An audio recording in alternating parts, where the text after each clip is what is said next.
How's it going? Good. Just want to let you know I'm recording in the back. Okay. So if there's a Q&A session or anything, if you could repeat back the question Yeah, of course. so that we get it on there. Yep. That's great. And yeah, if you're walking around, are you going to use the loud? I am, yeah. Okay, awesome. I'll try to stay, kind of more or less centered. Just wanted to make sure that you knew it was being recorded. Yeah, no problem. Keep it on mic. Cool. Awesome. Thank you.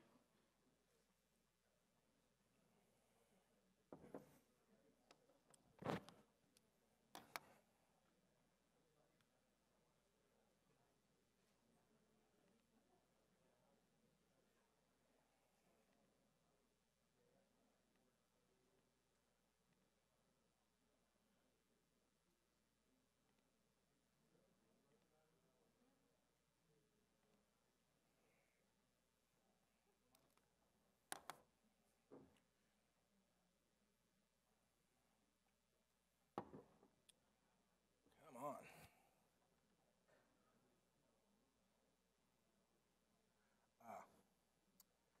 That's what happened.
Well, I don't think we have anybody else out in the hallway, so what do you say we cheat a little bit and start a couple minutes early? Everybody cool with that? Because I could use all the time I can get on presentations like these. So welcome, everybody. How's everybody doing? Day number 1 of AdobeMAX, and I'm already starting to lose my voice. I'm usually the loudest person in the room, but I fear by tomorrow that I might have some competition for that one. So welcome. My name is Robbie, and we are here to talk about learning to see like a colorist. Kind of a pretentious title, but it's something I'm passionate about. Just by a quick show of hands, how many of you guys would say today you call yourself a colorist? 1 or 2 of you, okay. How many of you guys say, hey, I'm an editor who needs to do color work?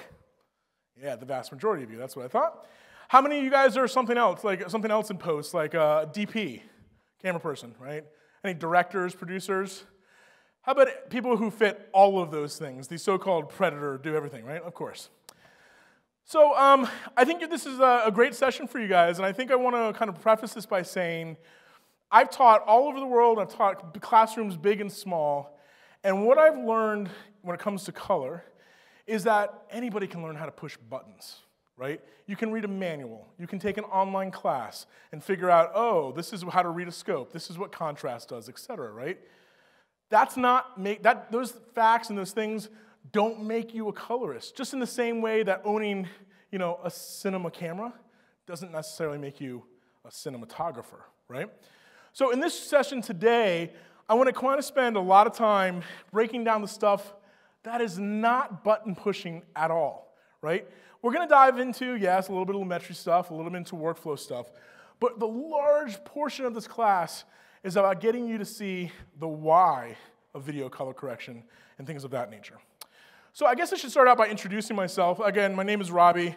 My full-time, daytime gig is I am the senior colorist of a small shop in the DC area called DC Color. I got a couple other colorists that work for me. All we do is color work. Broadcasts, feature docs, narrative docs. Unfortunately, this time of year, a lot of politicals. It was good to get away for a week, come out here to finish that. I'm also the co-founder of a color correction-focused website called mixinglight.com, which I'll tell you about a little bit later. Most important thing on this slide, I know it's a little small, so I'll zoom into it a little bit later, is just my contact information. If you do have a question that I can help you with later, just feel free to email me. It's just robbie@dccolor.com. And if you're on the old Twitter, I'm at Robbie Carman. Easy way to remember my last name, one car, one man. Everybody always tries to spell it with an E-N. I'm not a Hispanic woman, so that's the way that we spell it. Okay, no offense to any Hispanic women. So what are we going to talk about today? Well, we're going to talk about a lot of things. I want to start out, I really have kind of like 7 things I want you to take away from the end of this session. And that is that color, number 1, color is way more than knobs and dials. Having a fancy control surface, having the latest piece of gear does not make you a colorist. So we'll start there. I then want to go on to understanding a little bit of how we see.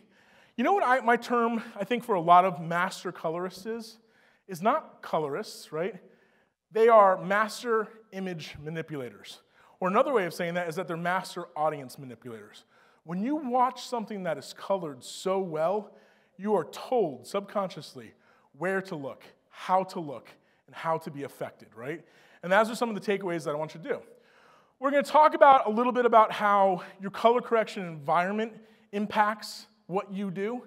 I had a woman come up to me at the end of my last session in the hallway and ask, before the last session, she goes, so I'm having all these problems. She's going on explaining the problems she has. And I said, what's your room set up like? And she's like, well, behind my monitors, I have this bright red wall. I just said, stop, okay?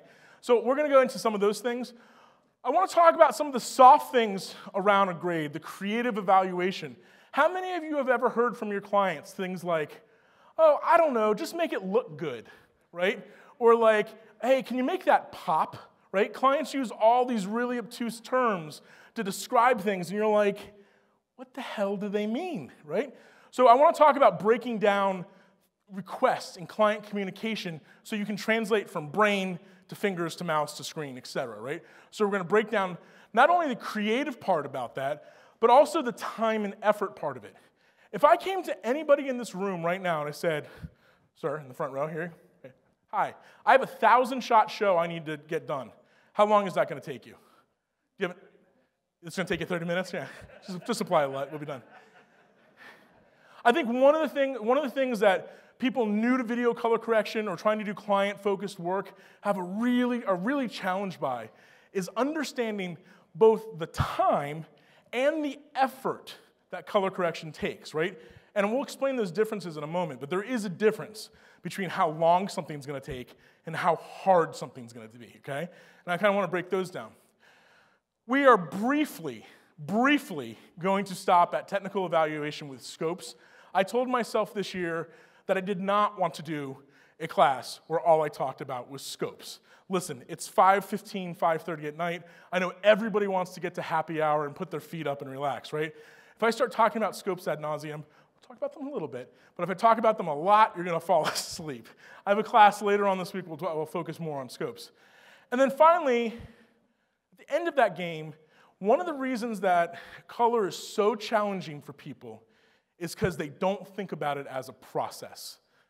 If I came and shadowed any one of you in this room, I bet that you'd be like a lot of people. On one shot, you're using curves. Another shot, you're using color wheels. Another shot, you're using a LUT, right?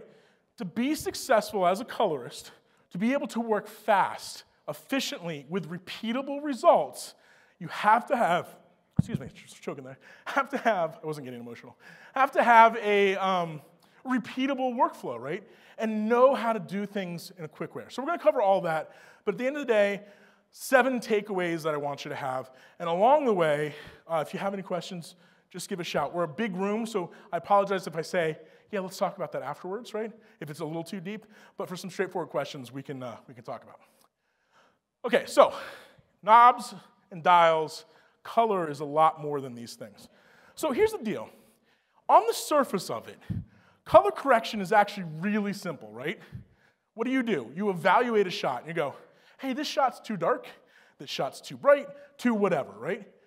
You fix that problem, right? Poor white balance, fix it, right? Too dark, fix it.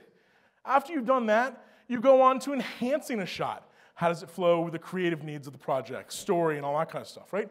So like, why are you even sitting in this room? This is easy stuff, right? You can tell when something's too dark. You can tell when something's screwed up. You probably have some idea how to fix it. Well, of course, color correction seems easy, but it's not, right? Color correction is not. The biggest thing I think is at play for a lot of people is understanding how we, as humans, people, men and women, boys and girls, everybody in the human race, sees. It's part science, it's part physiology, it's that kind of stuff. So we'll start out there in just a minute.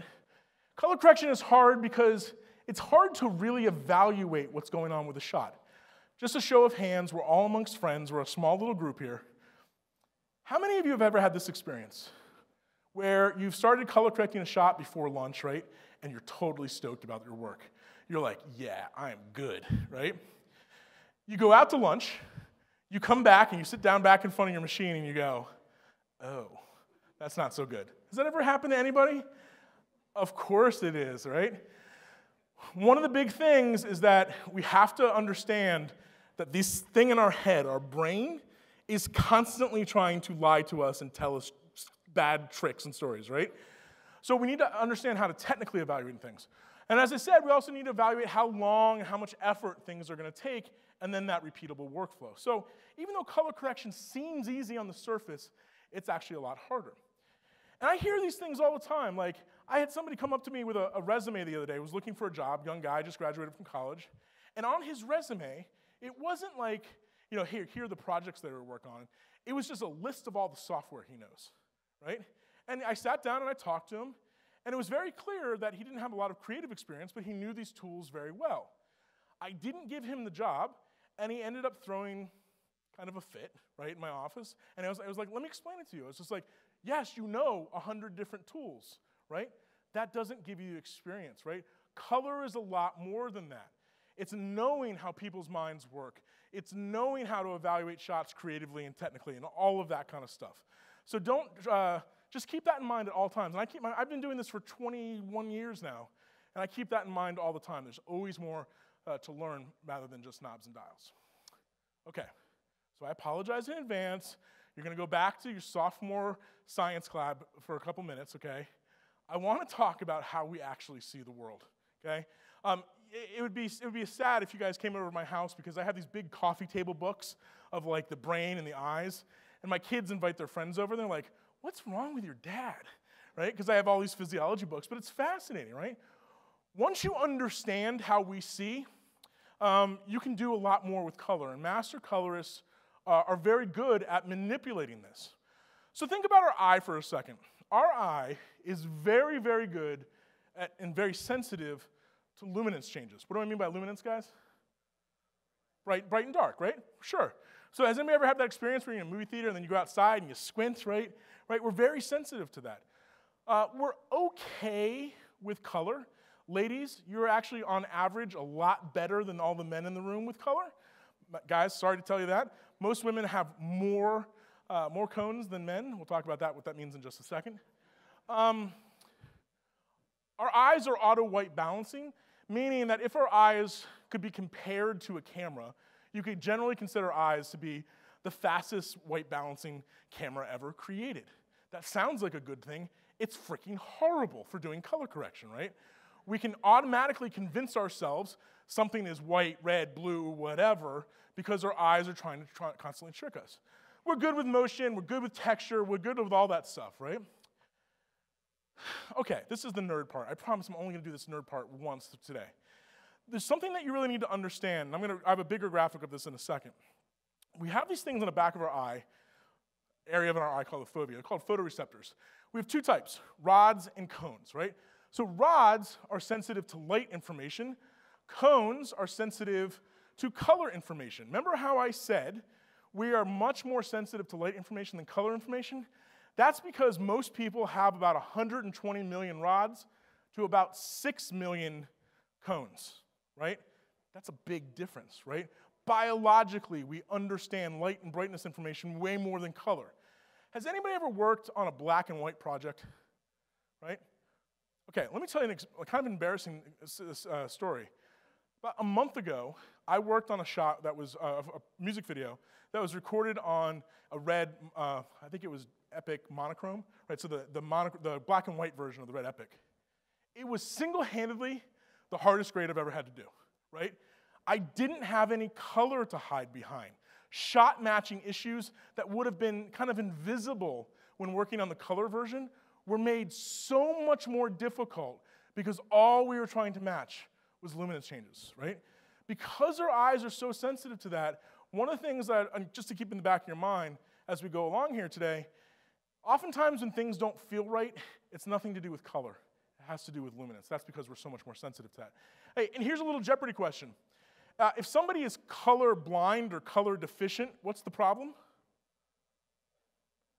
Lack of cones, perhaps. Maybe they don't have red cones developed, right? If they're red colorblind. And people have various levels of color sensitivity. There's a whole lot of cool online tests you can take to do that. So this is just kind of a close-up view of this. I know it's a little small on this big projector. But here are rods and here are cones. You know that we have red, green, and blue cones. These cones, of course, communicate with our brain. You know why it's really important to wear a helmet when you ride your bike? Because the back of your head back here is where all that color processing happens. You fall and you bump your head in the back. I actually met somebody a couple years ago that was in a car accident, can't see in color anymore.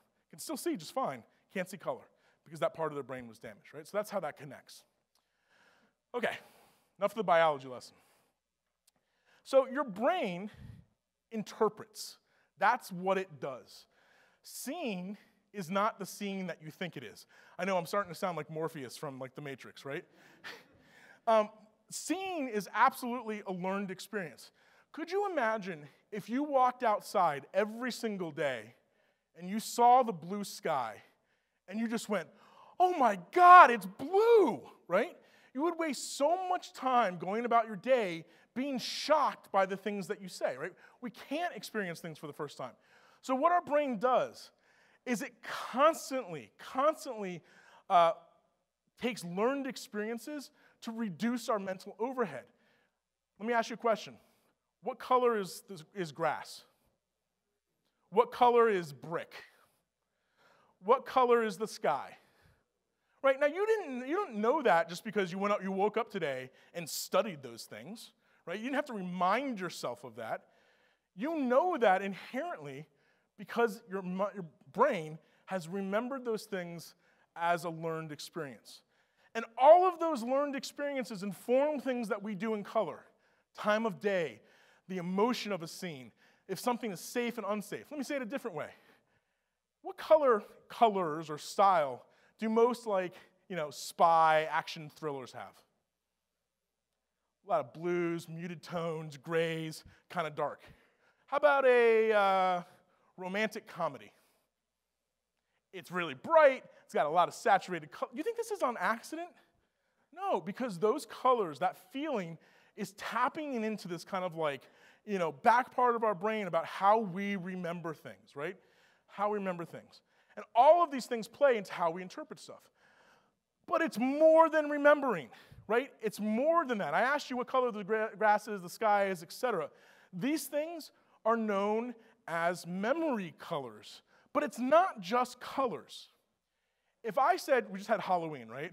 And I went trick-or-treating with my kids, and they got scared all over the place, right? Dad, my son grabbing my legs and stuff, scared.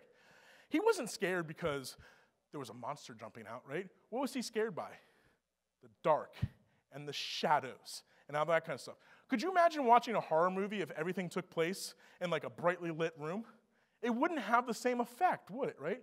Because our brains remember, since we're little people, dark, scary, shadow, bad, danger, right? We remember all of those things, right? And that's pretty cool. But here's the thing. Our eyes only see these things and tell our brain these things, but our brain records them in a heightened sense of reality. When I was a little kid, I remember going to Hawaii with my parents, right? And we were on Waikiki. I remember this the water being like the best blue ever, right? And the sand being this golden color. A couple years ago, I went with my wife and kids, went to the same beach. And sure, 25, 30 years have gone by, but I was like, oh, this is it, right? And think about your memories. Think about it. You remember things always in a slightly heightened state of reality. And the cool thing is, that's the thing we want to manipulate when we're color grading. Not how something really is, but how we remember it being. And all of these ways of seeing the world. Does that make sense? Right? Okay. So, again, another way of saying that is all this physiology makes sense. Knowing how the eye works with shadows and lightness and brightness and all this kind of stuff informs what you're doing.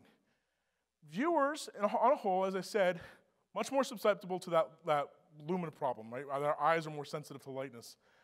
Color changes, I bet if I brought up, and we'll do it in a little bit, if I brought up something and asked you to describe a color, I'd get 12 different answers.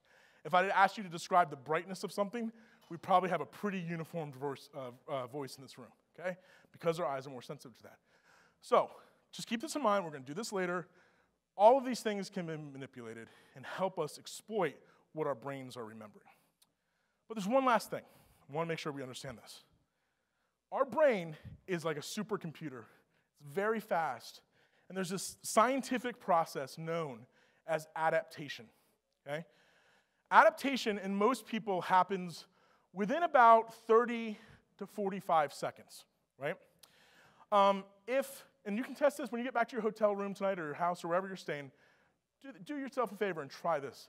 Find something that is slightly off-white, cream, tan, etc., right? Stare at it for 30 or 45 seconds and be amazed how that tan kind of all of a sudden, it's like, yeah, that looks kind of white, right? Your eyes have auto white balance and adjusted to that.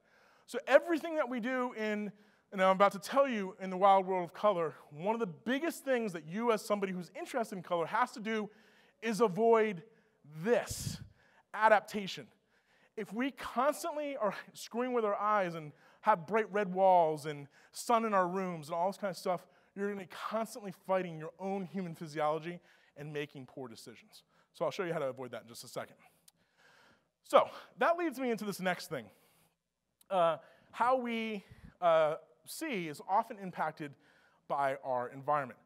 I want to play a couple tricks. And if some of you guys have seen these tricks before, don't ruin it for everybody else and shout out the answer. Let's just see how this works. Okay. So there's a scientific term called simultaneous brightness contrast. You'll be tested later, don't worry. Let me ask you a question. Are square A in the upper left there and square B, are they the same or are they different? Now, hold on. You guys know that I'm trying to trick you, right? So all those people that just said the same, you know it because you know I'm looking at this, and I don't know, when I look at it, they look different to me, don't they? Doesn't A look darker than B? Okay. Even though you know what I'm trying to trick you, let's see if that works. Let me go ahead and open up, I have a little color meter here, and let me put my color meter over A here. Let me zoom into this so you can see it. Okay, so, oops, let me bring my color meter over. Sorry, this is the first time I've used a computer. Just bear with me for a second. All right, let's try that. Okay, so here I am on my digital color meter. I'm going to put it over the A square. Oh, where's my A square? Come on. This was supposed to work. There it is. I don't know why it's not working zoomed in, but we won't zoom in. Sorry, it's really small. But it says 101, 101, 101 for RGB. Guys in the back row, you probably need binoculars to see that, but just trust me. Guys in the front row can verify that. 101, 101, 101. Okay, that's the gray square. Let me go down and put it over the B square. Guys in the front row, for our friends in the back, what does that say? What the F is going on? All right, like I look at this, and there's no way that you can tell me from just looking at it that those two are the same. But what's happening here? We got this cylinder, we have a light source off screen that's shining in, hitting the cylinder. That cylinder is creating shadow, right? We know our eyes are more sensitive to brightness and changes up and down, right? Because of that shadow, B is in shadow, A is in sunlight or direct light or whatever, our brain goes, those are different, right? Even though they are exactly the same. So, when grading and manipulating things, if we keep that in mind, that we can have the same color values, but they appear differently depending on the lighting, we can start doing kind of some fun things. Let's see another trick. You know where I'm going with this, I think. So we know A and B are the same. I've added a gradient here, or the image is a gradient there. It looks like a gradient, yeah? Everybody would agree? But you know I'm trying to screw with you, right? So if we take this, even though it looks like a gradient, let's do that same thing with our color meter here. Oops, I just closed it accidentally, sorry. And let's go put it on A. So there I am, 101, 101. I'm going to go along the gradient, 101, 101, 101, until I get down to B. What the F? What's happening here is that our brain has automatically knows that, okay, A and B look different. Now we got this thing in between A and B. How do I kind of compromise to get between A and B? Your brain builds a gradient. Isn't that crazy?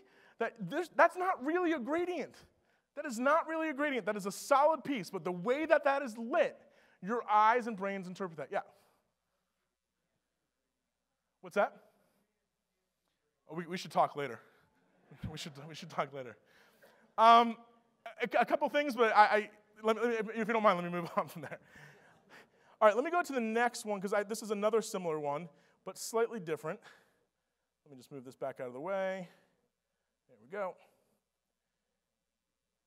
Look at this one. Oh, come on, computer. Computer, there you go. I got two circular, yellowy orange kind of dimes. Doesn't the one on top look darker, more muted or whatever, than the one on the bottom, okay? This is not, simultaneous brightness contrast is not just an issue with luminance, right?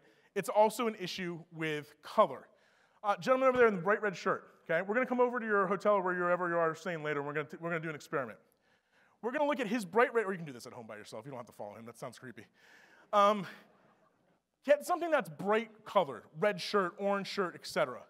Look at it under normal room lighting, right? You go, wow, that's a pretty saturated shirt. Turn the lights way down in the room. What happens to the saturation of that shirt? It appears to become more desaturated, right? Did the saturation of the shirt actually change? No, you're logical people. You know that it didn't actually change, but because of the way our brains and our eyes work. Again, we can manipulate all of this once we start grading. All right, so why does that all matter? Well, let me go back. Let me close my color meter here. And play for my current slide. So the reason that all matters is because lighting really matters when it comes to color correction work, okay? And it really matters because control of light is a big thing. In the first example, we saw that shadow coming in the direct light. What do you think happens if you have a room where you have a window that's facing a direction that the light is constantly changing throughout the day? And better yet, what if that light is shining on your desk, on your monitors, in your field of view? Are you going to make the same decisions in the morning that you would in the afternoon? You're not, right? Because the lighting is changing your room. So the more controlled ambient lighting can be, the better. It's a sad joke of colorists around the world that we work in cold, dark rooms. I know you probably like windows. You probably like looking at things, at sunlight and stuff like that. But for a serious color suite, we try to eliminate those things, right? Want less influence of that, the better. Reflections, yeah, that's a bad idea. I see people's offices all the time. Their monitors face towards the window. So when the light comes in the window, it hits the monitor. They're making crappy contrast corrections, okay? We want to avoid that. Competing light sources in the room. So if you have, say, an incandescent table lamp next to, a daylight balanced, overhead, that's causing mental confusion and overhead for you. You're not going to make good decisions, right? So, a couple things you need to be aware of. Can everybody see in this shot it's not a very good image, but kind of the glow behind the monitors here? Okay? This is referred to as a bias light. A bias light is a very controlled lighting source. It's usually D65, 6500 Kelvin is its color temperature. It's usually at about 10% of your peak monitor output. So if your monitor, I'm getting a little technical here, but let's just say if your monitor is putting out 100 nits, which is the value of brightness, your backlight would be 10% of that, right? The thing that the bias light does is it provides a stable, consistent lighting source in your field of view, your monitors, right? It's controlled, accurate color temperature. And there's one more thing I didn't mention here. Does anybody know what CRI means? CRI. Color rendering index. For double jeopardy, do you know what it's a measure of?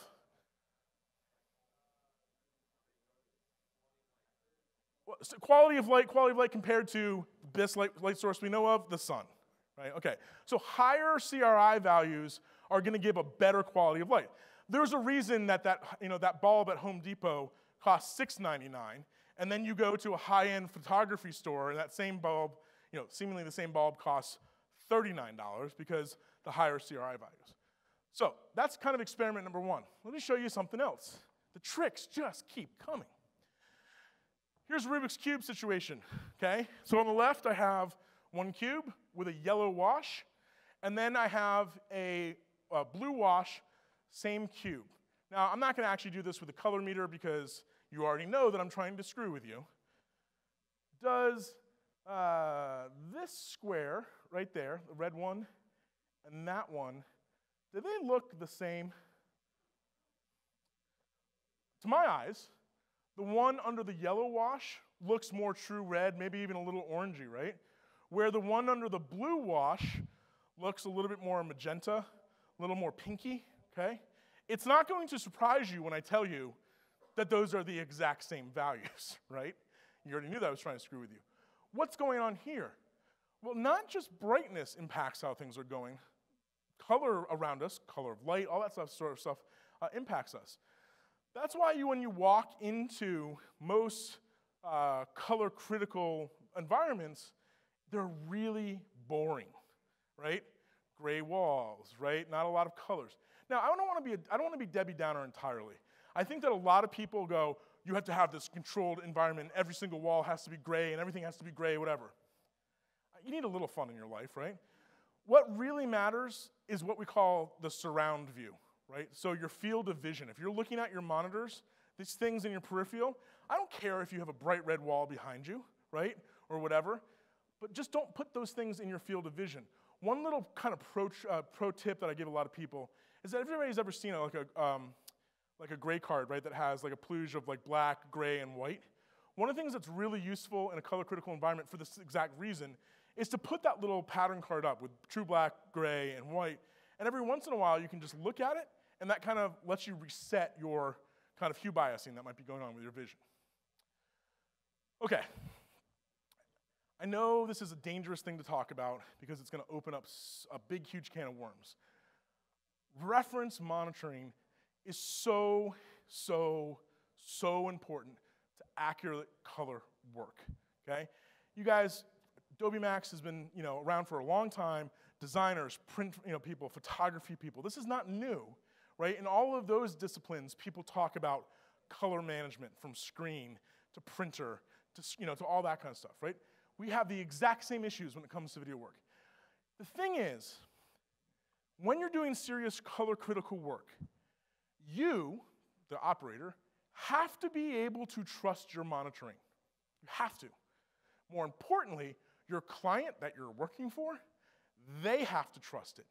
There is nothing that dissolves the trust between a client and an operator more than guessing if what they're looking at is really what the shot looks like, right? I have to have every confidence in the world when I turn around and go, yeah, that's what that shot looks like. Your DP really shot it that bad, right? That's what's going on. We'll hear this as called a reference monitor, hero monitor. Some people call it the God display.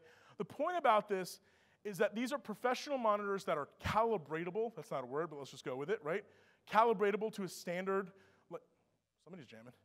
Calibratable to standards like Rec 709, P3, Rec 2020, those kind of things, right? They have certain quality levels in terms of black performance, white performance, that kind of stuff. So I'm advocating this, but it always begs the question, what about computer monitors, Rob? Because true reference monitor, I mean, you're going to start at about $3-4 grand for a true reference monitor, up to the latest and greatest Sony HDR monitors. Those are $30,000, $40,000, right? Unless you're color correcting and doing this every time in a huge facility, you're probably not going to spend 40 grand. So people come up and say, hey, Rob, what about computer monitors? Because you know what? I'm doing things for, I'm doing corporate stuff that's appearing on the web only, right? Or I'm doing, these things. It still matters, right? Getting repeatable results still matters. I used to say, screw it. You're working on a computer monitor, you're just not doing it right, okay? I've personally stepped back from that aggressive stance and said, no, because people like HP and Asus and Dell and all these kind of people, they are putting out some pretty fantastic computer monitors these days. You're going to want to look for things like 10-bit panels, conformance, 100% conformance to common color spaces like P3, Rec 709, Rec 2020, those kind of things, right? So that doesn't mean that they're not out there, but in general, the commodity computer monitor that you're going to buy at Best Buy for $129 is not exactly what we refer to as a reference monitor, right? Cool. Oh yeah, one more thing about this. Calibration equals trust. Remember, I need to know that exactly what's on that monitor is exactly what that shot is doing. 10 years ago, 5 years ago even, it was so ungodly expensive to get really good calibration of your monitors, right? Things then started getting easier with those little hockey puck devices, those little colorimeters like spiders and that kind of stuff, right? Please just keep in mind that those are still not great devices, right? You need to spend about $600-700 to get to really kind of a good quality meter. But it's so much easier than ever. For under $1,000, you can get software and a good colorimeter that is going to give you accurate, repeatable results. And there's no reason you shouldn't be doing that if you're serious about doing your color work. But you know what? So sad. None of that matters. It doesn't matter that you've spent the money on a reference monitor. It doesn't matter that you've calibrated it. There's a phenomenon that I call Grandma's Pink TV, and let me explain what I mean by this. So my buddy Mark is a producer at Discovery Channel, and I do a lot of projects with him, a lot of promo work. And last Thanksgiving, we did this huge, I forget what the show was, but it was a show for Discovery, and we did this series of like 10, 12 big promos. Thanksgiving came. Mark went back to visit his grandmother in Minnesota, right? I'm literally sitting there watching football, drinking a beer, eating turkey. My cell phone rings. I look at it and go, oh, God. Hey, Mark, what's up, man? He's like, hey, man, everything's good. Hey, I'm just at Grandma's house here, and, I was watching one of those spots came on, and it looked really pink. I think we should probably go back in the studio next week and revisit that and make some changes. After some silence, another sip of the beer, right? I said, Mark, where are you watching this again? I'm at my grandmother's house. Okay. What kind of set is it? So describe some of these technical details. I think you understand where I'm going here. Once something leaves the reference environment, it is out of your control, right? Think about all the times a client has called you and said something color related, and they're like watching it on their 1993 IBM ThinkPad, right? To take and to make color critical decisions based on those monitoring advice is suicide, and you'll just be chasing your tail around in endless circles, right? When I have clients say that to me, the first thing I say, come back in and look at this stuff in the reference environment, and we can make the changes, right? The only device that I take, the two only devices that I take criticism off of now are what do they call the iPad Pro or whatever, that latest generation, right? And a Microsoft Surface. I have found those, I've measured them. They are extremely accurate devices, right? But when somebody says, I'm watching this at Grandma's house, how do I know that Grandma hasn't gotten up and twisted the tint control around and, what do they call that, torch mode on the TV so everything's sort of vibrant? You don't. So you just have to keep that in mind. Okay, so let's talk a little bit about creative evaluation. Where do you start your grade? This is the hardest thing, I think, for people, right? And if I run this website, I think I told you about, mixinglight.com, right? We have members that they're not asking technical questions. They're not asking how this color space works or ACES works or whatever. They're going, can you please give me some creative inspiration? Can you break down this look. It's the hardest thing because after all, we all want our projects, our footage to stand out, to be special, right? I like to think about creative evaluation happening at 3 separate stages. Before the grade, at the start of the grade, and then during the grade, right? Pre-grade, what do I mean by that? Well, I talk to clients about what their vision is, what they want, what they're looking for. Better yet, I never, ever, ever accept a project unless I've seen it and watched it down. Granted, a lot of you in your own environments probably don't have that privilege. You can't say no, right? But do yourself a favor. Before you start something, watch it down. In the music world, in scoring and stuff, we call this a spotting session, right? Where you're watching down the piece, making notes, figuring out what's going on. I always do that.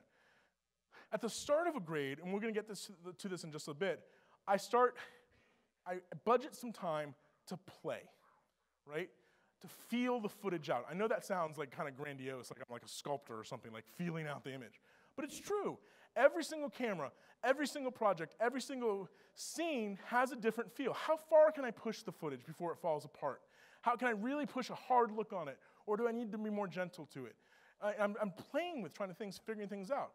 At this point in time, at the start of a grade, I'm also trying to figure out my client, what they like, what they don't like. Do they like things warmer, darker, more saturated, whatever it may be, right? I'm playing there.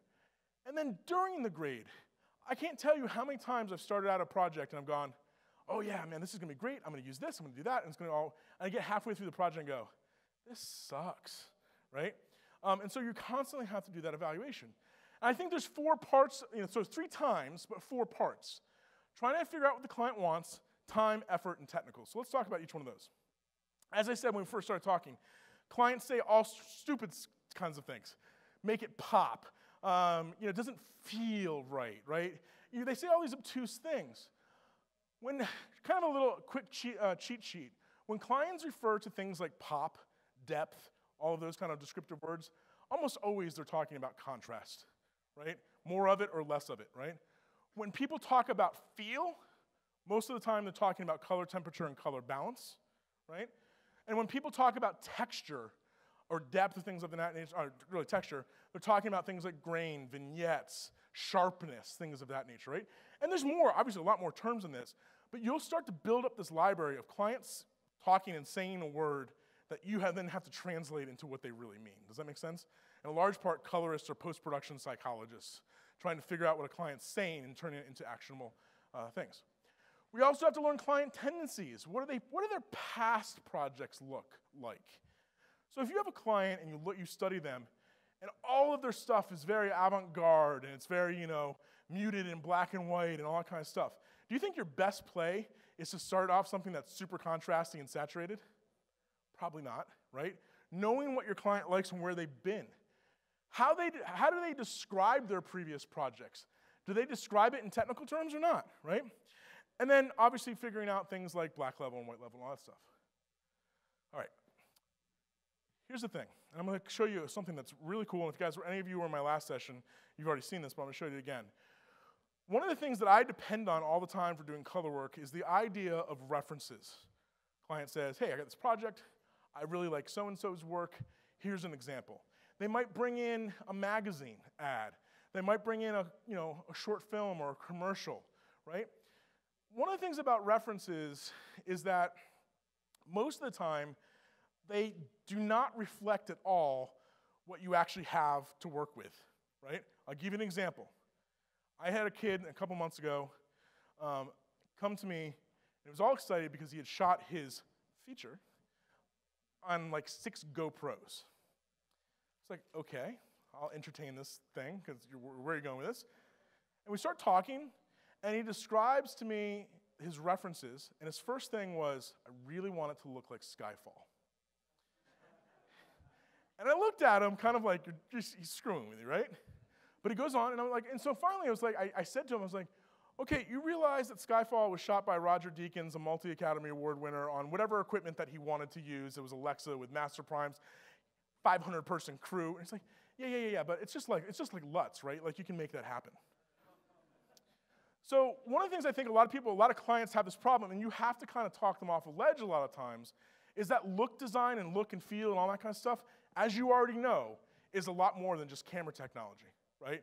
It's lighting, makeup, costuming, all of that stuff. Lighting that's not right, you're not going to even have a chance, right? So I'm done. I really am done with the idea of traditional references. I like digital references, things that I can bring into my color correction tool of choice, compare and match digitally. And one of the ones that I love is Adobe Capture to do this. How many people have used Adobe Capture? Yes. All right, let me bring up Adobe Capture here. I want to show you this real quick. For those of you who have not used Capture, Capture is a really cool application for doing a lot of things. A few years ago, I had the pleasure of being at NAB, National Association of Broadcasters, big show. Oh, come on, connect. 1 second, sorry. I had the same problem in my last class. It would not connect. 1 second. This is way easier to do on a Mac than it is on a PC. Yeah, everybody's like, yeah, I know that, jeez. Let me try it one more time, sorry.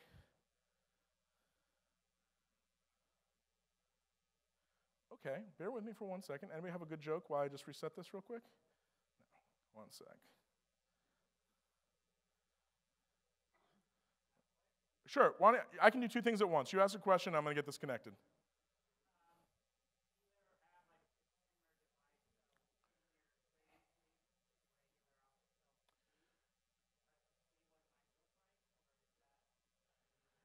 Yeah, so let me repeat the question while I'm still connecting to this. I'm sorry about this, guys.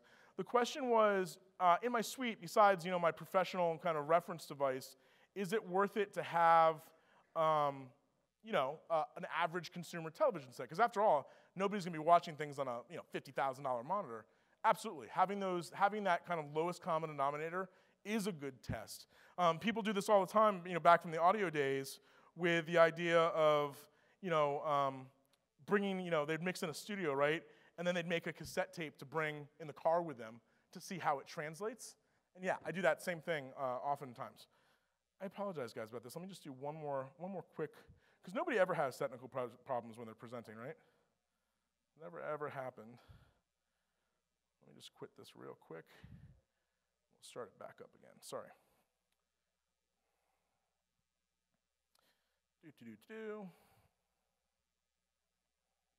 See, on a Mac, you just plug in the Thunderbolt cable or the Lightning cable, and it just works. But in this, you have to use a third-party app, which is a pain. I'll give it one more second, and if it doesn't come up, we can skip over it. But I wanted to show you, too, if you can. Come on.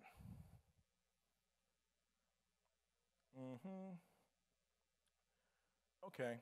Well, we might just move on. Sorry about that. I'll show you the net result of it in just a sec. If this doesn't, we'll give it one more click. It's been taking a couple clicks for some reason.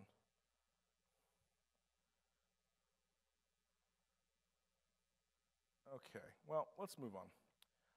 Oh no, there it goes. Beauty.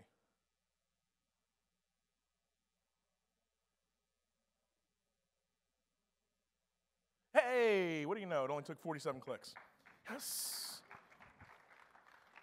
I was thinking about doing an Adam Levine for a second, then I just decided, or not Adam Levine, what's his name? It's from Jason Levine, thank you. Just decided it wouldn't work. Adam Levine is a rock star. Well, Jason is too, but Okay, so let me show you Capture here. So I had the pleasure, as I mentioned, of showing the first iteration of this at NAB. It's called Project Candy. You notice how Adobe names things project when it's kind of like in the rough stages, right? Project Candy then became an application called Adobe Hue.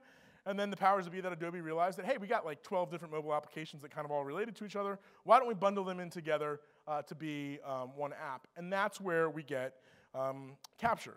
So in Capture, we can do things like capture shapes, patterns, color palettes. Great if you're doing like interior design or set design or something like that.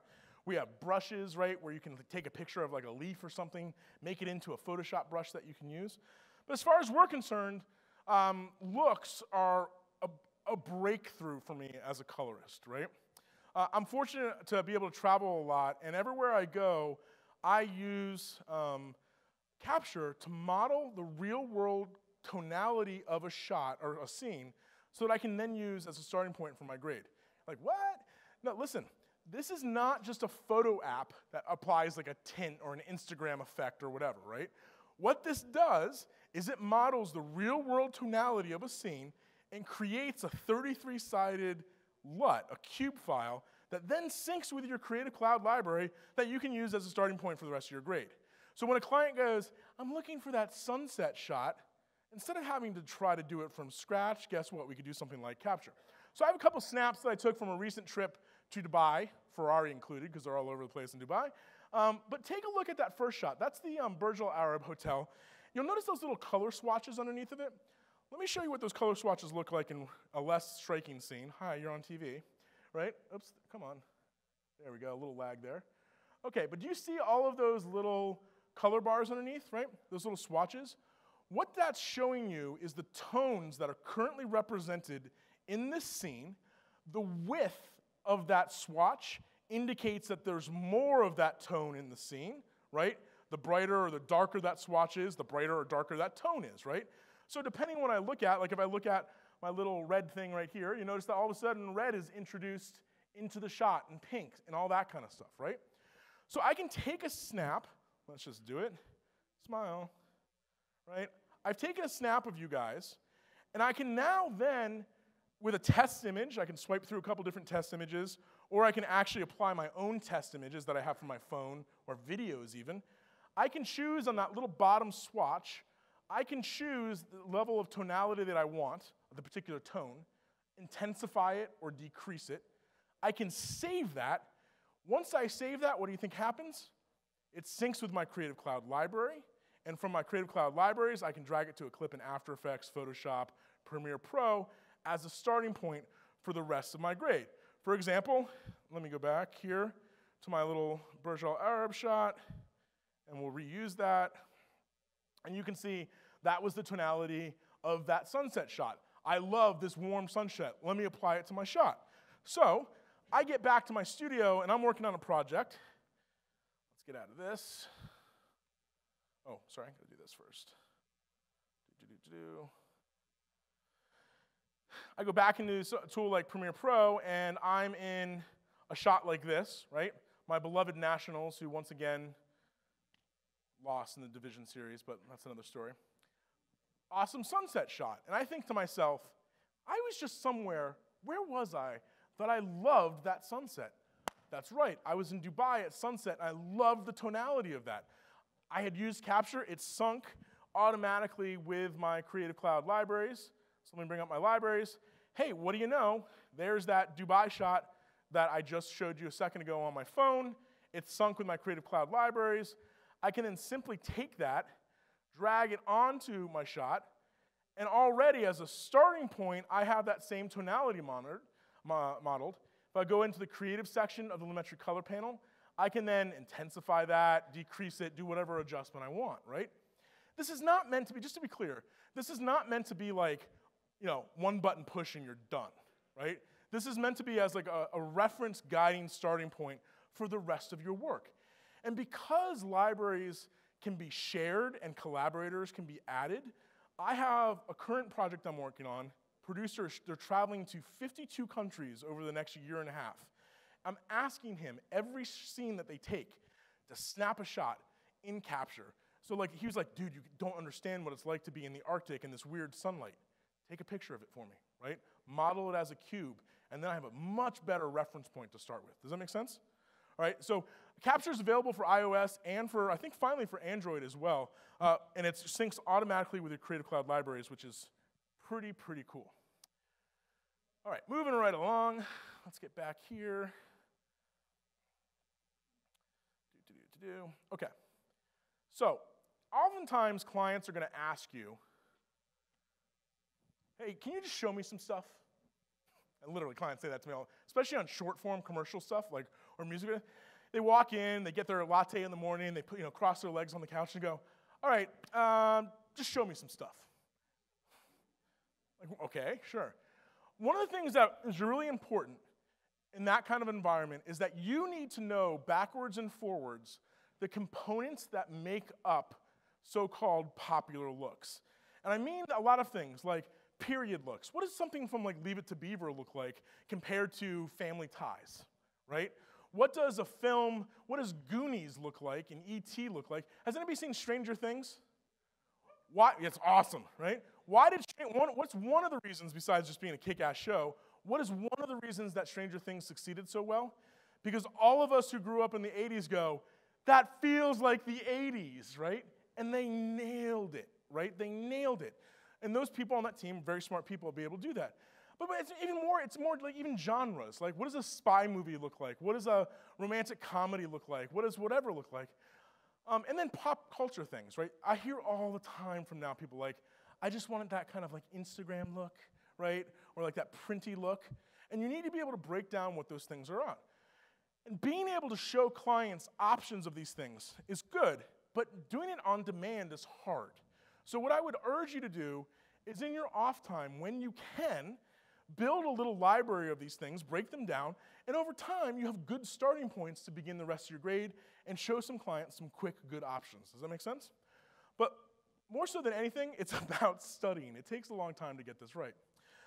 But I want to show you just a couple still frames to kind of prove this point.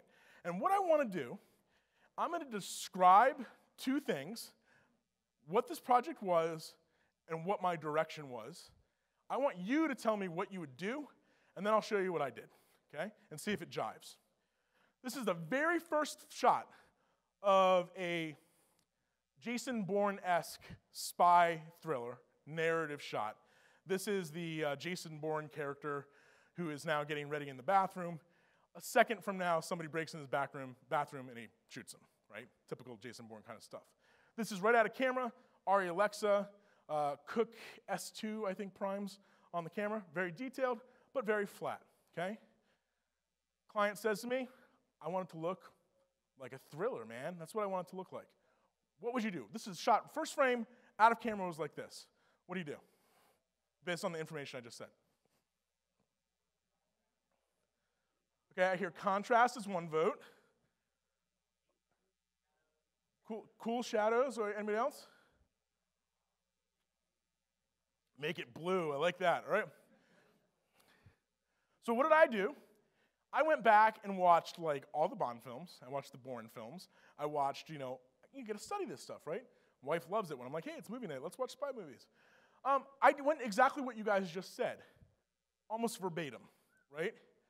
Blue tones in the highlights, right? Sell that kind of orange and teal kind of thing, right? A lot more contrast. This is just a basic primary correction. We did more on this film, but you can see I almost blacked out that side of his face, right, to really blow out the highlights on the beard and the razor. But yeah, I was interpreting that direction from the client to get to a good starting point. We improved it since. But your guys' instincts were right. Okay. Another project, beach scene, right? Yeah, I kind of want to make this look like, kind of happy, funny, like, sunny kind of thing. What would you do? This is raw out of camera. I got orange, I got saturation. Sky looked bluer. Okay, cool, I'm down with all that. So I did this, right, a little flatter. I'll tell you one bit of information. I made it a little flatter, but I warmed it up considerably. And then he goes, or she goes, rather, it was a female client. She goes, oh yeah, it's supposed to be 16 mil film from the 70s. So I'm like, okay, well, that feels sunsetty to me, but would you have the notion to go, and I didn't like this, but we went there, to go this far with it, right? So look at what happened. See the defocusing that happened, right? You're not seeing this play in real time, but do you see the grain that was added, the blur that was added, the defocusing, right? It's too much for me. There's an orange gradient in the sky, but it was for a beer commercial, right? So from the 70s, it was supposed to have this throwback thing. So it worked for that particular instance, which leads me to the idea that it's all about creative possibilities. And your particular proclivities to what you think you like really don't matter, right? You are the tour guide for a client and pushing the buttons and lending your creative expertise, but you have to learn the art. No more true is this in the world of finishing, with audio finishing and color finishing, than telling a client that they're right, but they're really wrong, right? It's an art form to experiment with what you have to first acknowledge what a client wants, try it out, and then when they say, what do you think? You have to go, well, it's a good option. Let me try some of these things, other things to get it more in the ballpark. Does that make sense?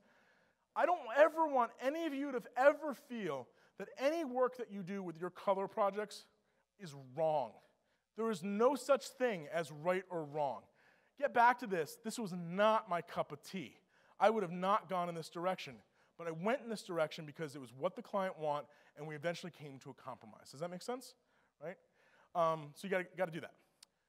All right, so let's real quick, before we talk about process, we'll get back into Premiere in a second, just talk about the time and effort.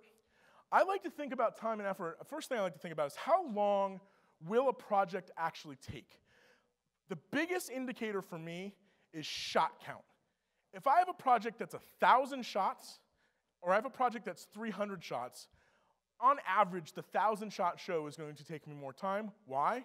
Because as a professional colorist, I touch every single shot that is in the timeline, right? I don't skip over shots. I don't skip over shots that look okay. I'm touching every single one. So shot count is the first indicator. Shot pacing is another one. So if I have a show that's really cutty, like fast cuts, like a lot of reality stuff, like really fast cuts, it takes longer because you have less time to evaluate and go through things. And then the other thing is, how many of you guys have ever worked supervised with a client sitting in the room with you?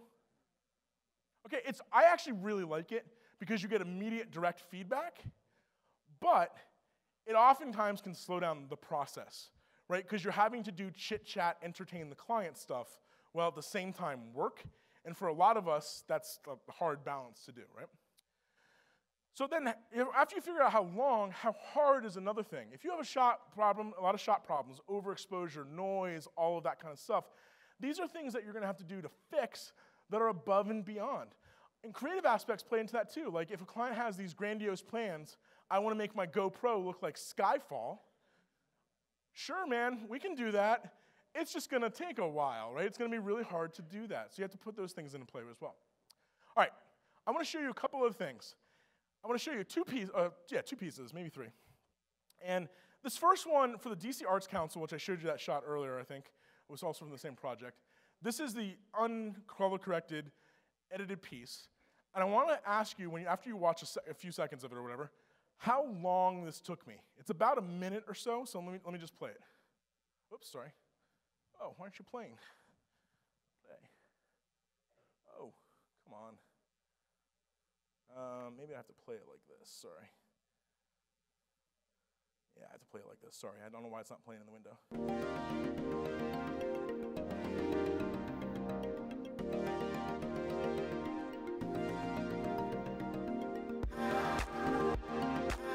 There's no text on this. In the final piece, there was text. Those long shots have text on them in the final piece. Okay, you get the idea, right? Pretty fast cutting, kind of trendy. Some effects like this. All right, cool. Let's take a look at the final version of it. Let me play that.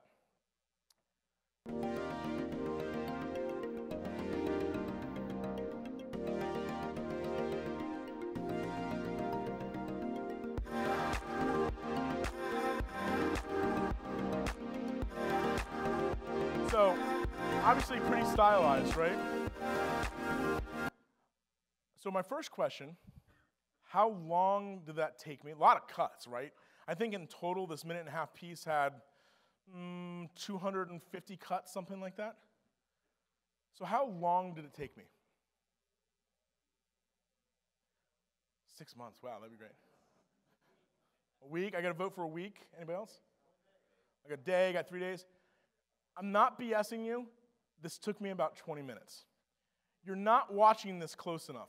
Let me go back. Hold on, you're not watching it close enough. You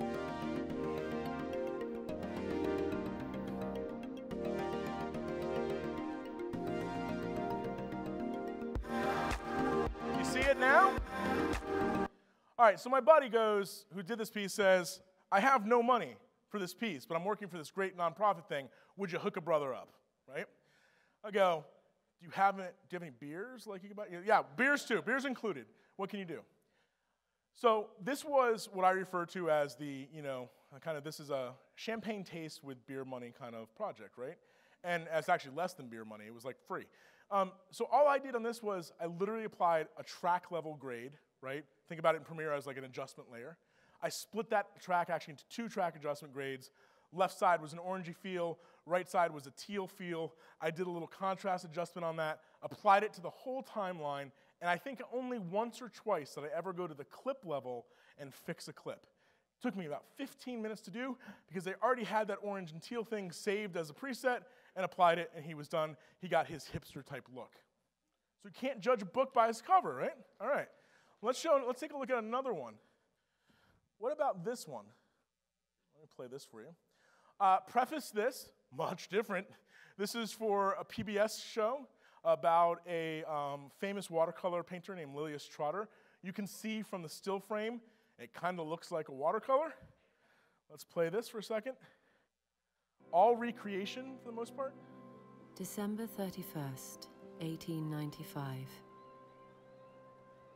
Sunset is coming on with wonderful effects of light and color. As the sun sinks, they deepen and glorify beyond any possibility of putting on paper. How the angels must watch when that light reaches a new spot By the way, on that's this that woman earth from that God that famous so loves. Darlington Abbey, I think it's called. Something like that, whatever that show's called. Anyway, you get the feel for it, right? So like totally PBS, like let's have a shot on screen for 5 minutes, right? This cool watercolor transition stuff. How long did this take?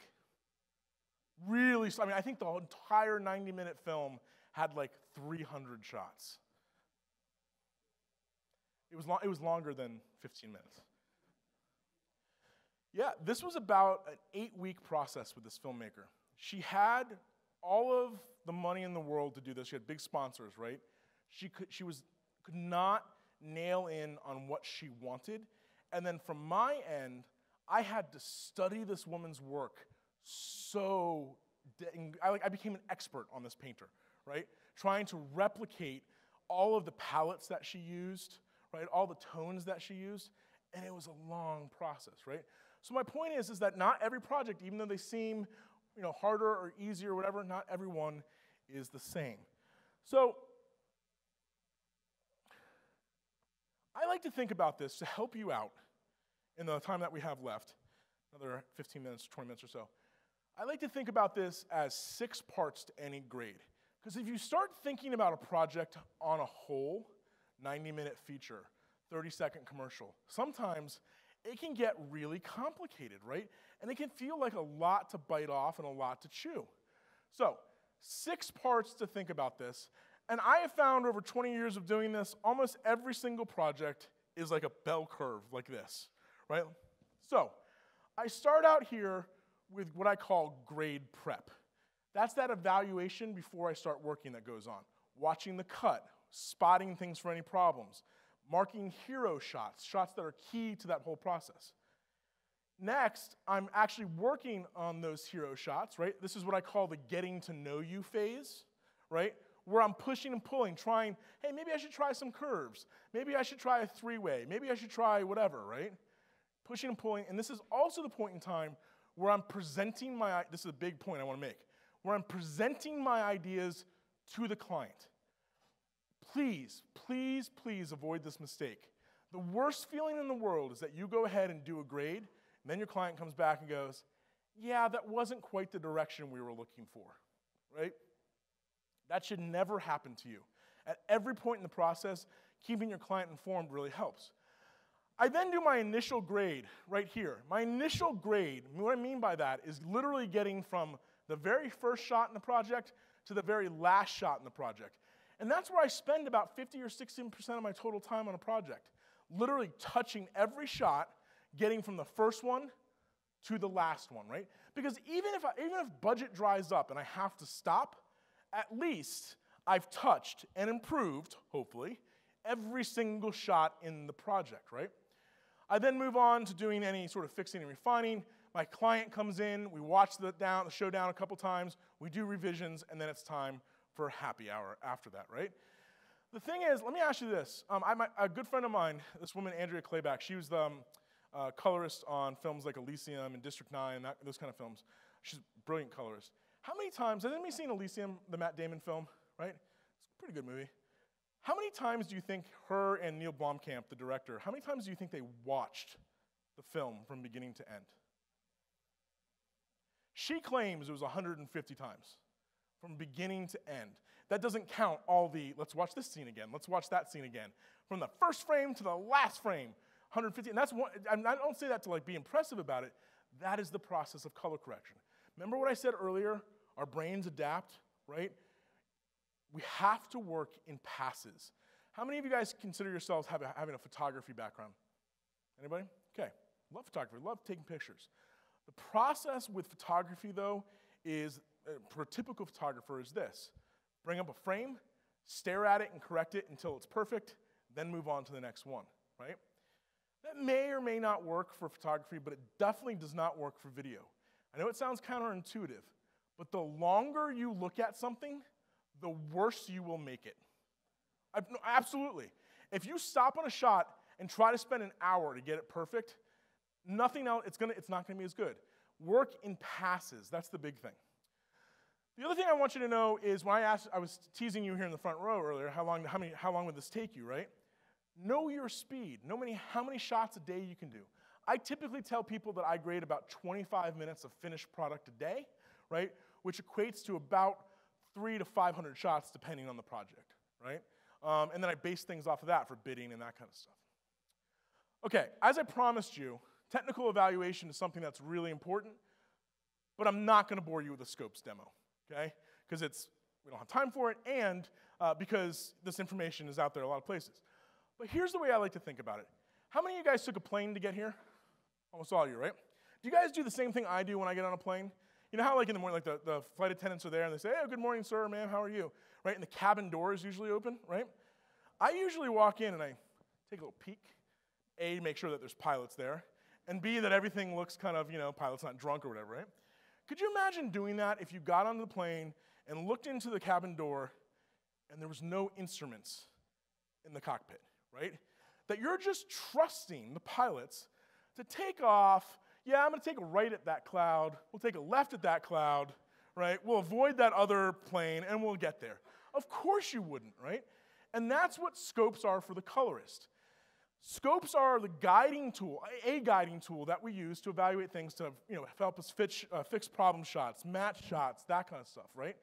But the thing about this is even though we have all of these various types of scopes, waveforms and RGB parades, and they all tell us something slightly different about the shot, the big deal is at the end, oh yeah, I'm not going to do that.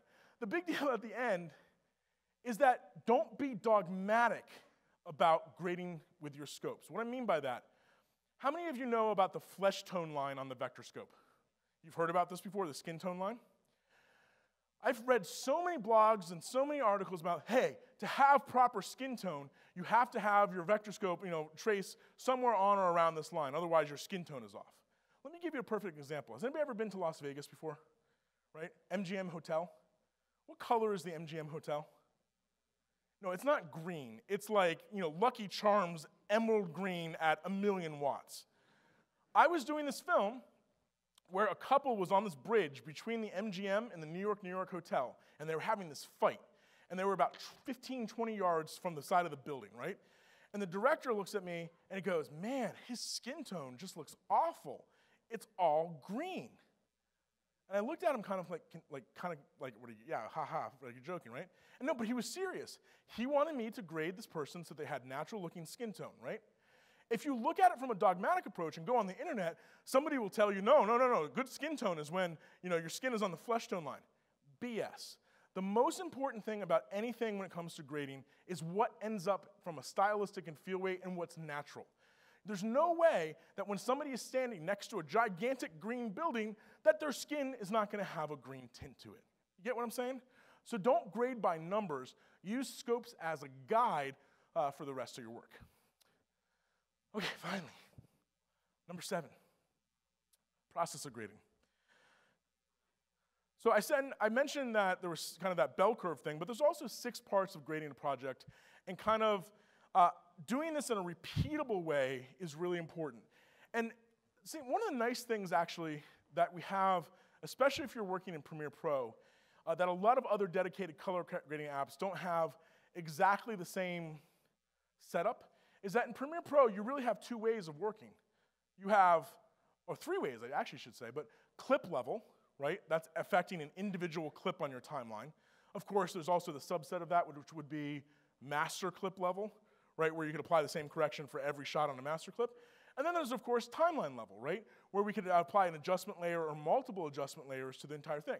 So one of the things I'd urge you to do is think about, after you figure out which tool you like for a particular project, whether it be curves, color wheels, whatever, sticking with that tool.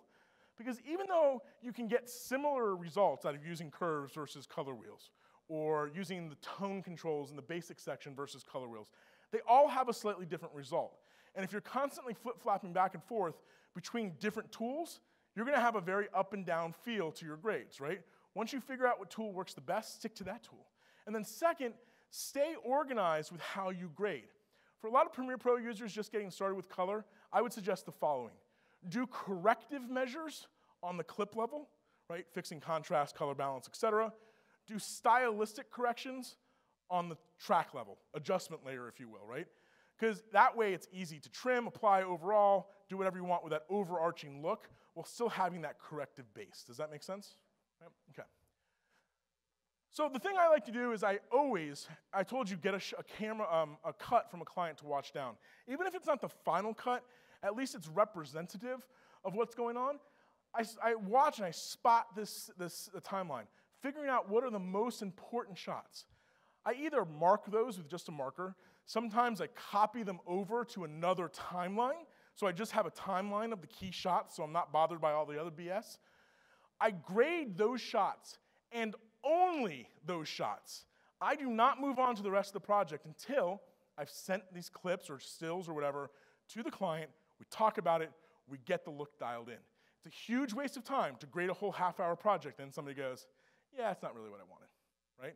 So you can avoid that by getting the process involved later.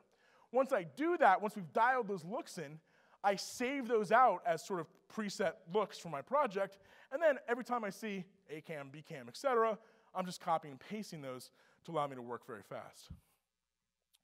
On a clip level, I'm always starting with brightness. Why am I starting with brightness? Because our eyes are most affected by brightness, right? That's the key portion to making anything match.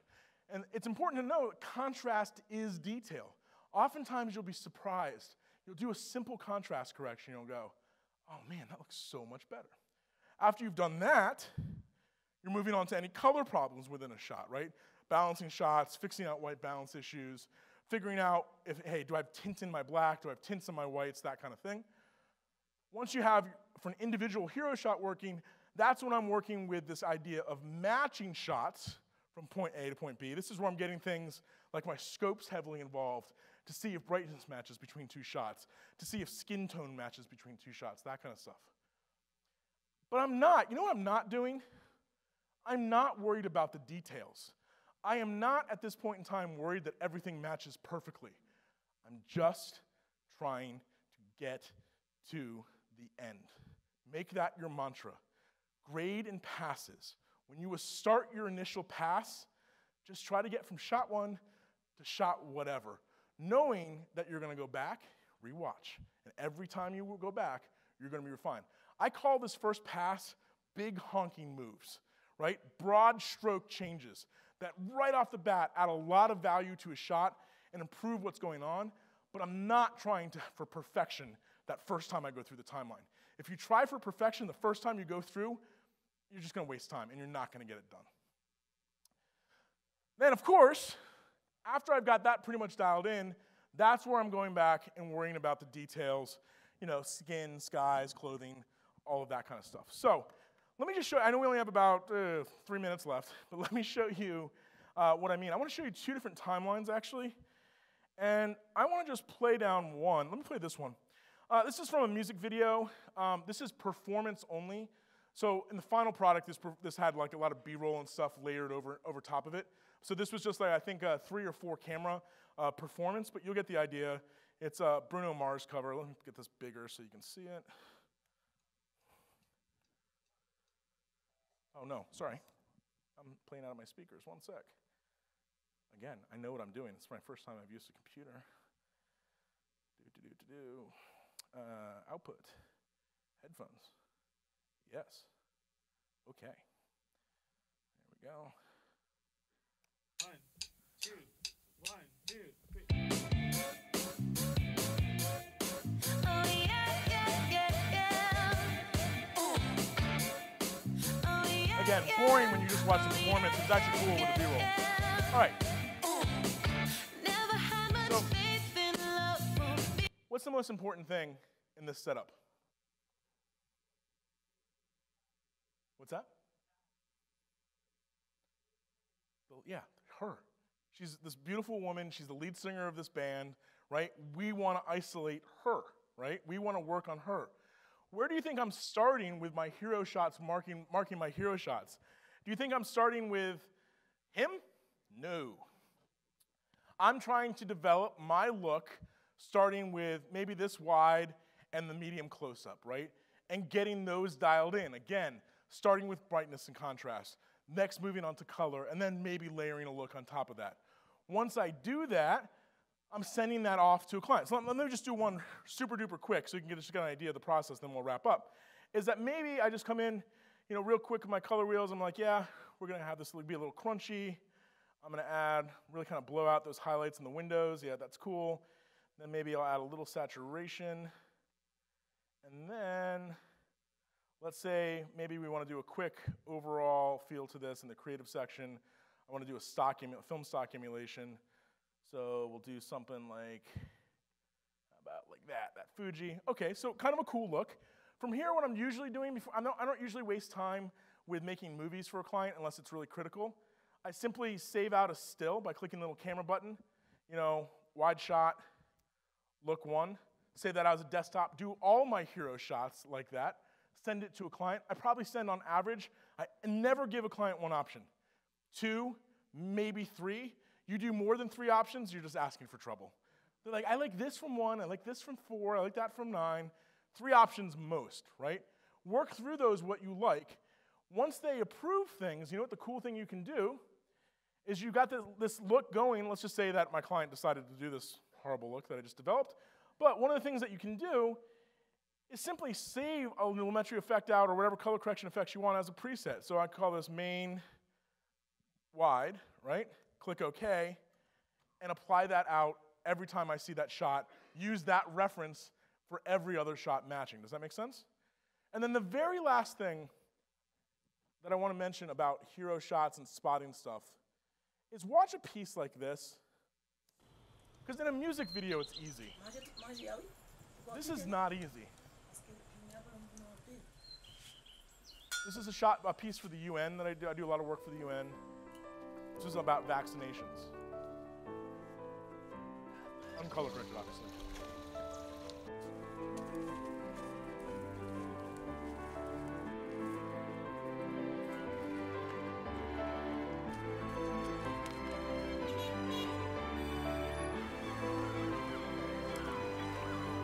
Shots are horrible. Okay, it goes on for a couple more minutes, or another minute or so. It's really hard to identify hero shots in this, isn't it? Or harder, I should say. Just off a guess, what would you say the initial in the first 30 seconds, the hero shots of that initial open are? The little girl, right? She's the thing that sucks you in. You see this cute little face, and you're like, aw, right? Later on, as we go through here, it's about vaccinations, right? It transitions from the hero shots are not the little girl, they're onto the vaccination. So you might need to break up a project into constituent hero shots on a scene level or a part of the movie or whatever. Does that make sense? Okay, cool. Well, guys, we are drastically out of time, and I want to mention one last thing. I always say that. I'm like the old Apple ads here. Let me do this. Please remember, if you can, one of the ways that the team here at Adobe and the Max conference really get things dialed in from year to year is ratings and evaluations of different sessions. So if you learned something, you had fun, please do me a favor, be real solid and give me a thumbs up for this presentation. Also, if you have questions, I'm happy to answer. I have a couple minutes afterwards. I can talk about some of those. But if you see me in the hallways bouncing around this week, feel free just to stop me ask me something, and we'll go from there. So I sincerely appreciate your time and hope you had fun. Thank you.